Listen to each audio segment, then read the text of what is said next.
இந்த ஜாதக கட்டத்தில் இன்றைக்கி நான் ஒரு இடத்துல இருக்கிறேன்னா இந்த கேலக்ஸி நகர்ந்துக்கிட்டே இருக்குதுங்கிறத நம்ம தெரிஞ்சு வச்சுருக்கிறோம். இது நகரதுனால என்னடா நம்மளுக்கு பலன், என்னடா நமக்கு எதாவது இன்ஃப்ளூயன்ஸ் பண்ணுதான்னு பார்த்தா நம்மளுடைய நட்சத்திரமும் நகருது. லக்னம்னா நான் தான் லக்னாதிபதி. இந்த வார்த்தையெல்லாம் புதுசாக இருக்குது இப்போ எனக்கு. அதுவும் மாறுது, இடம் விட்டு இடம் மாறுது. ஒரு நட்சத்திரத்துக்கு 4 கால் இருக்குது, 4 பாதம் இருக்குது. அதில் எந்த பாதம் நம்ம வீட்டில் மேலே காலை வைக்குது, எவ்வளோ டீட்டெயில்ஸ் உள்ளே இருக்குதுமா.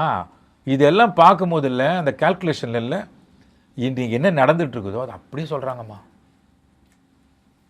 ஃப்யூச்சரையும் சொல்லிடுறாங்க, நடந்து முடிஞ்சதும் சொல்லும் போது அப்போது எனக்கு என்ன நடக்குதோ ஆல் த இம்பர்ஃபெக்ஷன்ஸ் இதெல்லாம் நான் சரியில்லாதுன்னு நினச்சனோ அதெல்லாம் சரியாக நடக்குது. அப்போ என் ஒய்ஃப் இன்றைக்கி கோவப்பட்டா இத்தனை மணிக்கு அப்படின்னா பர்ஃபெக்டாக கோவப்பட்டிருக்கான்.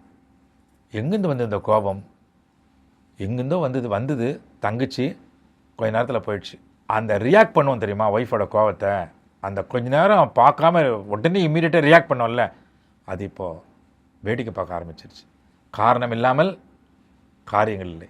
இந்த நுணுக்கத்தை, இந்த விழிப்புணர்வை சத்தியமாக சொல்கிறேன், மீடியா மூலமாக இதை கற்றுக் கொடுத்தது இந்த 15 நாள் ஆன்லைன் கிளாஸ். ஓகே, அது வந்து ஏஎல்பி ஜோதிட கலை அப்படின்னு சொல்லிட்டு பொதுவுடை மூர்த்தி அப்படிங்கிறவர் அதை நடத்துகிறார் அப்படிங்கிறாங்க. இது வந்து கண்டினியூவாக இது வந்து 30 நாள் கிளாஸ்.